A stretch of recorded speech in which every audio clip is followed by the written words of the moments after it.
for the masters. Slaves get the determinism of their masters' whims.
Divine greetings, African royals, wherever you are.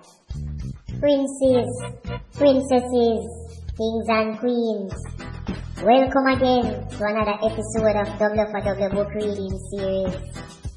Reading for Enlightenment and Awareness. We have been reading from the Handbook of Human Ownership, a manual for new tax farmers, and we are now at chapter 14. However, let's pause a bit and give a warm welcome to our new subscribers. We truly thank you for joining us, and if this is your first time, please make sure to check out the previous episodes and the chapters we have already covered after you finish watching or listening to this episode. So you can be fully caught up with the rest of us. Remember to subscribe and share the session if you haven't already done so others can partake of these truth nuggets. And also remember to click the notification bell so you are notified when we upload a new episode. In episode 9, we cover chapter 13 where we learn more about the tax farmers and how they maintain political advantage through language manipulation by what they called RBA. In other words, rule by adjective. In this episode, we will learn more about the tax farmers' system of power through the use of ethics and how they use it to keep their tax cattle in line on the tax farm. Prepare your truth baskets, more truth nuggets coming up. I do hope that you are well geared up to learn something new today. But before we head down into today's reading, a quick disclaimer. We might be reading from this book, but it don't mean that we endorse the book or the author. We are just reading for knowledge and enlightenment. Alright? Alright. And remember, this is a spiritual mission with our ancestors as our guiding light. And remember, you can always download a free copy of this book at freedomainradio.com so you can read and follow along with us. With that said, grab your notebooks, grab your highlighters and your pens, and let's go open up our eyes some more in this episode.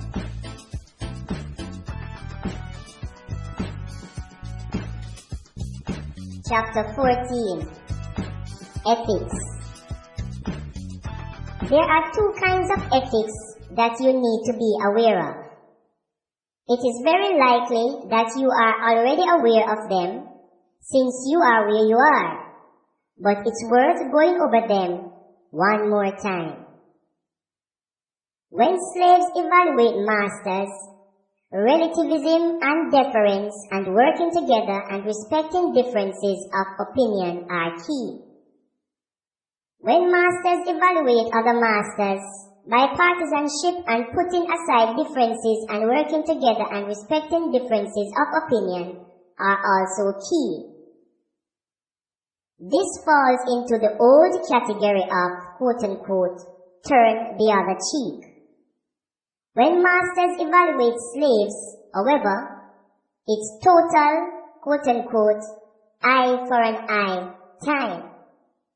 For instance, if you propose healthcare legislation that will force people to do stuff, It's very important that you respect the other party's right to disagree with your proposal.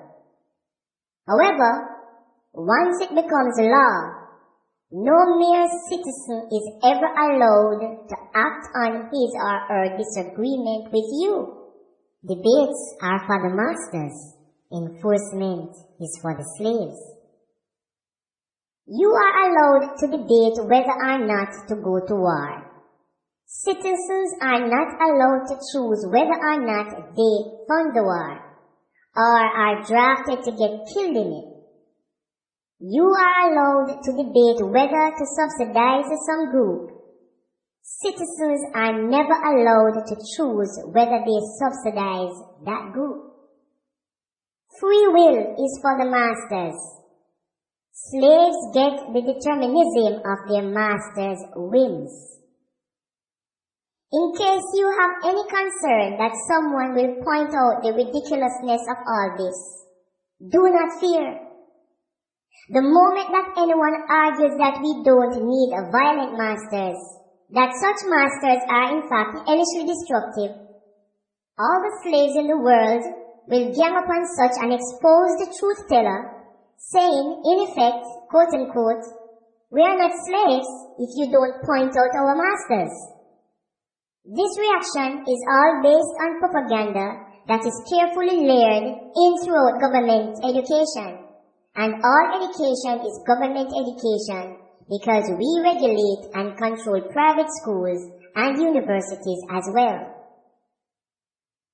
The propaganda is, like all propaganda, completely insane, but through calm repetition and attacking dissenters, it quickly gets accepted as an obvious truth.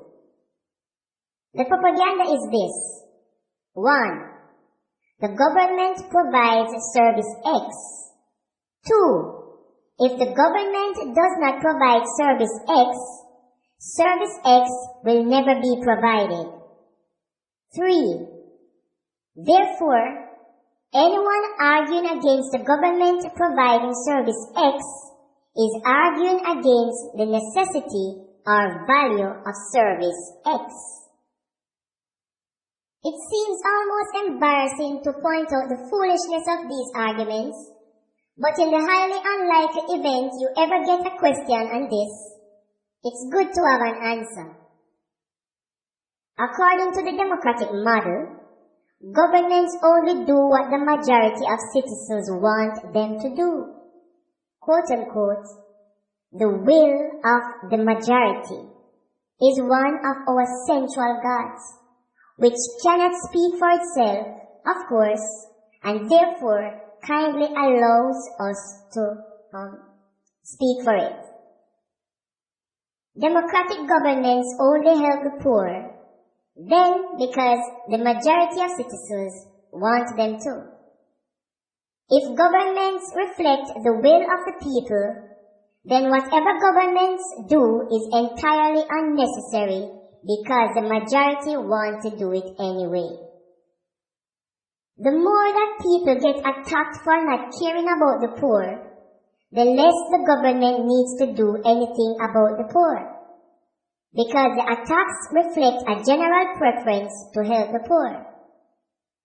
The only practical argument for the continuance of a government program would be if everybody had a strong desire to get rid of it, because then it could be argued they did not care about its recipients.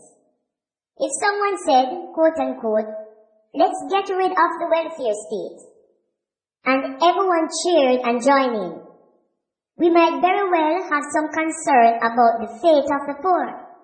The fact that everyone defends the welfare state means that the poor will be perfectly well taken care of in a free society. The weariness of these ridiculous arguments. We do sometimes wish that people would become just a little bit smarter, so we could all eventually become free. But we are as trapped by the livestock's illusion as they are. There ends chapter 14. Stick around for chapter 15, where we'll be looking at exploitation as it relates to tax farming and the tax farm as human farm.